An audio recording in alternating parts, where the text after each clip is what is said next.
Hi అండి, very good morning. ఈరోజు Sunday కాబట్టి టైం అంతా కిచెన్లోనే కాకుండా ఫాస్ట్గా ఈజీగా యమ్మీగా masala rice with chicken curry చిటికలో ఎలా చేసుకోవాలో చెప్తాను రండి. సడన్గా ఫ్రెండ్స్ వస్తారన్నా చుట్టాలు వస్తారన్నా కంగారు పడకుండా ఈజీగా చేసుకునే రెసిపీ ఇది. సో దీనికి కావాల్సిన పదార్థాలు కూడా చాలా కొన్నే ఉంటాయండి. ఏంటంటే ఉల్లిపాయ, పచ్చిమిరపకాయ, బిర్యానీ స్పైసెస్, మింట్, కొరియాండర్, ఫ్రెష్గా దంచి పెట్టుకున్న అల్లం వెల్లుల్లి పేస్ట్. సో ఇంకెందుకు ఆలస్యం, లెట్ స్టార్ట్. ఒక ప్రెషర్ కుక్కర్ తీసుకుని దాంట్లో గీ వేసుకుందామండి. ఇప్పుడు గీ బాగా వేడైపోయాక దీంట్లోనే మనం బిర్యానీ స్పైసెస్,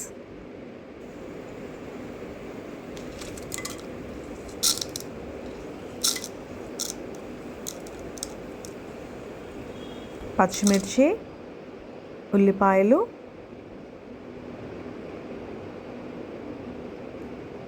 ఇవన్నీ వేసుకున్నాక బాగా కలుపుకుందామండి. ఇవన్నీ బాగా ఫ్రై అయిపోయాక దీంట్లోనే ఫ్రెష్గా దంచి పెట్టుకున్న అల్లం వెల్లుల్లి పేస్ట్ కూడా వేసుకుని బాగా కలుపుకుందాం. దాని తర్వాత దాంట్లో కొత్తిమీర, పుదీనా వేసుకుని బాగా మిక్స్ చేసుకుందాం. ఇది కూడా బాగా ఫ్రై అయిపోయాక మనం నానబెట్టుకున్న రైస్ని యాడ్ చేసుకుందామండి. మీకు కావాల్సితే ఇక్కడ బాస్మతి రైస్ కూడా యాడ్ చేసుకోవచ్చు. బాస్మతి రైస్తో కూడా నేను రెసిపీ చేశానండి, కింద డిస్క్రిప్షన్లో లింక్ పెడతాను, తప్పకుండా వాచ్ చేయండి. ఇప్పుడు దీన్ని కొంచెం బాగా ఫ్రై చేసుకుందామండి. ఇలా చేసుకోవడం వల్ల ఏమవుతుందంటే రైస్కి గీ బాగా పట్టి పొడి పొడిగా వస్తుందన్నమాట రైస్. సో ఇలాగా బాగా కలుపుకున్నాక నేను ఒక గ్లాస్ ఆఫ్ రైస్కి 2 గ్లాసెస్ ఆఫ్ వాటర్ యాడ్ చేసుకున్నానండి. సో ఇలాగా వాటర్ యాడ్ చేసేసుకున్నాక మనం ఉప్పు, దాంట్లోనే గరం మసాలా యాడ్ చేసుకుందామండి. ఇది కూడా ఇంట్లోనే ఎలా చేసుకోవాలో నేను వీడియో తీసాను, అది లింక్ డిస్క్రిప్షన్లో పెడతాను. ఇప్పుడు ఫైనల్గా మనం లైమ్ జ్యూస్ స్క్వీజ్ చేసుకుని కుక్కర్ మూత పెట్టేసుకుని ఒక 3 విజిల్స్ వచ్చేదాకా మనం ఉడికించుకుంటే మన యమ్మీ యమ్మీ మసాలా రైస్ చిటికలో అయిపోతుందండి. 15 నిమిషాల్లో మన రైస్ ప్రిపేర్ అయిపోతుందండి.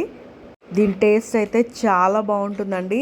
బిర్యానీయే కాకుండా అప్పుడప్పుడు సింపుల్గా ఇలా చేసుకుని తింటే చాలా బాగుంటుందండి. ఇప్పుడు రైస్ బాగా కుక్ అయిపోయింది కదా, ఇప్పుడు మనం దీన్ని ప్లేట్లో సర్వ్ చేసేసుకుందాం. చూసారా అండి, ఎంత పొడి పొడిగా ఉంది కదా. ఇలాగే నేను కొబ్బరి పాలతో కూడా చేశానండి రైస్, అది కూడా చాలా టేస్టీగా ఉంటుంది. అది కూడా నేను లింక్ డిస్క్రిప్షన్లో పెడతాను, మీరు తప్పకుండా వాచ్ చేయండి. ఇలాగా పిల్లలైతే చాలా ఇష్టంగా తింటారండి, ఎందుకంటే దీనికి మసాలా ఎక్కువ ఉండదు కాబట్టి పెద్దవాళ్ళకు కూడా చాలా కంఫర్ట్ ఫుడ్ అనమాట. దీంట్లోకి చికెన్ కర్రీ అయితే భలే ఉంటుందండి. నేను ఈజీగా బిగినర్స్ కానీ బ్యాచిలర్స్ కానీ వండుకునేటట్టు చిటికలో నేర్పించేస్తాను రండి. ఇది ప్రెషర్ కుక్కర్లో వండుతున్నాను కాబట్టి ఎంతసేపు వెయిట్ చేయాలన్న డౌట్ కూడా లేకుండా ఈజీగా అందరూ వండేసుకోవచ్చు. ఇక మనం ప్రెషర్ కుక్కర్ తీసుకుని ఆయిల్ వేసుకుని దాంట్లో ఉల్లిపాయ పేస్ట్, పచ్చిమిరపకాయలు, కరివేపాకు వేసుకున్నాక ఫ్రెష్గా దంచి పెట్టుకున్న అల్లం వెల్లుల్లి పేస్ట్ కూడా వేసుకుని బాగా కలిపేసుకుందాం. ఇది బాగా కలుపుకున్నాక దీంట్లో మనం కడిగి పెట్టుకున్న చికెన్ పీసెస్ యాడ్ చేసేసుకుందాం.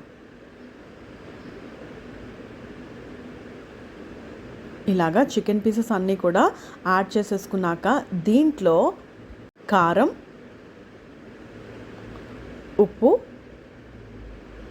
నేనైతే 3 టేబుల్ స్పూన్ కారం, 2 టేబుల్ స్పూన్ ఉప్పు వేసుకున్నానండి కిలో చికెన్కి. సో ఇవన్నీ కూడా బాగా మిక్స్ చేసేసుకుందాం. ఇలా బాగా కలుపుకున్నాక దీంట్లో కొంచెం వాటర్ యాడ్ చేసుకుందామండి. వాటర్ ఎంత యాడ్ చేసుకోవాలంటే ఓన్లీ ముక్కలు కవర్ అయ్యే వరకు యాడ్ చేసుకుంటే చాలు, ఎందుకంటే ప్రెషర్ కుక్కర్ పెడతాం కాబట్టి ఇది త్వరగా కుక్ అయిపోతుంది.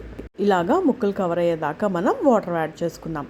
దాని తర్వాత మూత పెట్టేసుకుని ఒక 5 విజిల్స్ వచ్చేదాకా మనం ఉంచుకుంటే మన యమ్మీ యమ్మీ చికెన్ కర్రీ రెడీ అయిపోతుందండి. ఫైనల్గా దాంట్లో గరం మసాలా ఇంకా కొత్తిమీర యాడ్ చేసుకుంటే మన యమ్మీ యమ్మీ చికెన్ కర్రీ ఒక 15 నిమిషాల్లో రెడీ అయిపోతుందండి. చూసారా అండి, ఎంత ఈజీగా చెప్పేసాను కదా. కొత్తగా పెళ్ళైన వాళ్ళు కానీ బ్యాచిలర్స్ కానీ ఇంకా ఫుడ్ నేర్చుకునే వాళ్ళు కానీ మన రెసిపీస్ తప్పకుండా ట్రై చేయండి. మరి ఇంత ఈజీగా మీకు నేర్పించేసాను కదా. ఇప్పటి వరకు మన ఛానల్ సబ్స్క్రైబ్ చేసుకోకపోతే వెంటనే చేసుకోండి ఇలాంటి ఈజీ రెసిపీస్ కోసం. అంటిల్ దెన్ బాయ్ మరి.